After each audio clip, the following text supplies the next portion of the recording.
Joe Biden elected the 46th President of the United States. Just over 2 hours ago, the state of Pennsylvania was called in his favour along with its 20 electoral college votes, and that secured the 270 to seal the presidency.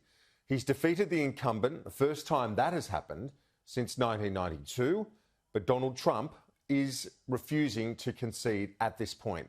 Let's go live now to our reporters in the United States. Peter Stefanovic in Washington, Annalise Nielsen in Philadelphia. Good morning, afternoon to both of you. Pete, in Washington, first of all, the president is not conceding, but look at the events around you and other cities around the nation.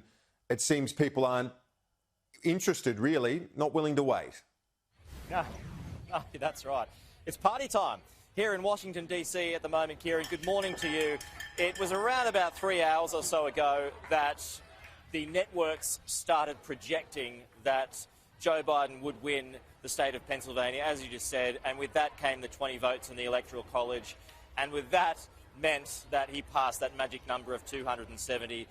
People were beeping their horns, they were cheering on their street, and just behind me, give you a quick look, just over the back of me is a large group of people, and they are at the front of the White House, and as I mentioned, they've been cheering pretty loudly for the best part of the last 3 hours or so, and the expectation, of course, is that going to continue for some time. So Joe Biden, as things stand at the moment, is the president-elect of the United States. He will be the 46th president, so he's got his history.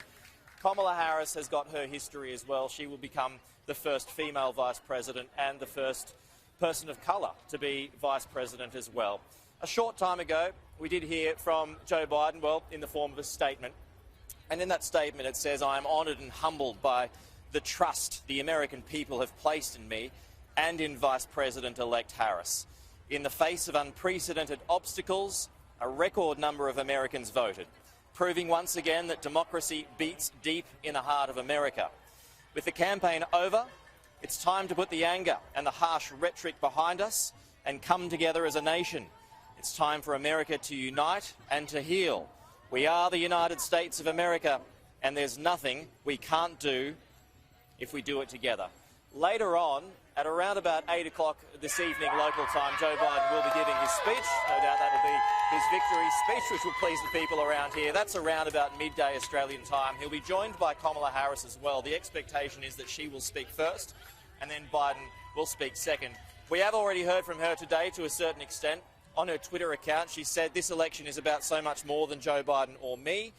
It's about the soul of America and our willingness to fight for it. We have a lot of work ahead of us. Let's get started." And she also posted a video of her calling Joe Biden shortly after that news came. Here's a little snippet of that. "We did it. We did it, Joe. You're going to be the next president of the United States." Before we get to what Donald Trump is doing today, a little bit earlier we went into the crowds and we got to speak to some people and ask them how they felt about this moment in time, and here's what they had to tell us. I'm feeling amazing. Feel really good. I'm really excited to be here. My friend actually got me this costume like a week ago, and I was like, this is a perfect day for it. And a black woman, for the first time in history, is going to be in the White House. This is an amazing day for women, for everybody actually, but women, black women. I feel great. I feel absolutely fantastic. It's wonderful. It's democracy in action. I'm overwhelmed. It's amazing. It's really amazing. Yeah. Our people spoke. It was almost as if Donald Trump knew what was going to happen today, because around about an hour or so before the news came that the projections were in that Joe Biden would win the state of Pennsylvania, and then he went on to claim the state of Nevada as well, which is more than enough. He went out for a round of golf today, Kieran, but he's also been busy on Twitter as well, and there's also a statement which came out. So first of all, he said on Twitter, this is before he played his round of golf, "I won this election by a lot," he said, and then came the statement. And part of it reads, "We all know why Joe Biden is rushing to falsely pose as the winner and why his media allies are trying so hard to help him. They don't want the truth to be exposed," he says. "The simple fact is this election is far from over. Joe Biden has not been certified as the winner of any states headed for mandatory recounts or states where our campaign has valid and legitimate legal challenges that could determine the ultimate victor. Beginning Monday, our campaign will start prosecuting our case in court to ensure election laws are fully upheld and the rightful winner is seated. So his legal campaign at the moment is led by Rudy Giuliani, and they did something of a press conference up in Philadelphia today, and here's part of what they had to say. Those mail-in ballots could have been for anybody. Those mail-in ballots could have been for anybody they wrote in. Those mail-in ballots could have been written the day before by the Democratic Party hacks that will roll over the convention center. What I'm saying to you is not a single one was inspected as the law required.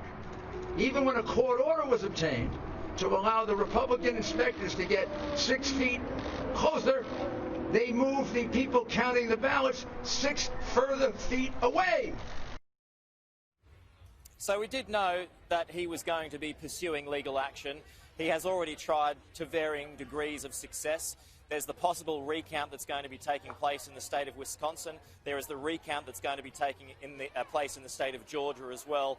So we'll have to wait and see how that goes. But there's several thousand votes in that. Whenever there's recounts, it's usually a difference of a few hundred. It would be rare if it got to a flipping of several thousand votes in a recount. But we shall wait and see what happens there. Now, when it comes to messages of support for the President-elect, Joe Biden, there's been plenty already today. We've heard from the leaders of Canada and from France as well, and of course from England, where Boris Johnson has already announced a statement or released a statement today. He says congratulations to Joe Biden on his election as President of the United States and to Kamala Harris on her historic achievement. The US is our most important ally and look forward to working closely together on our shared priorities from climate change to trade and security. So that from Boris Johnson. We'll wait to see who's next, Kieran. Pete, we will chat to you right throughout the morning. Let's bring in Annalise now in Philadelphia. Give us a sense of the scene there.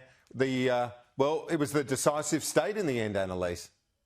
With me to let China continue stealing our jobs. Crowds have gathered here since polling night because they wanted to watch the count. It's so critical. What we've seen is these crowds gather, in particular for Joe Biden supporters. A huge number of people have come, and there's been scenes of dancing right throughout the day. But the best symbol you can have of how divided America is right now is the fact that the media has been set up in a pen in between the two sides, separating them effectively.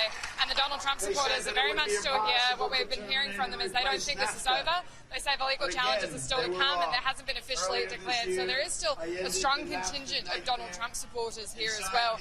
And they've been really going as much in the back and forth as we've seen the Biden supporters. They've just taken control of the speaker system, and now they're playing Donald Trump's acceptance speech from the Republican National Convention are building their plants and factories in America, not firing their employees, the Republican Party for president. And not deserting so we've been speaking to some of the voters today, and this is what they've had to say.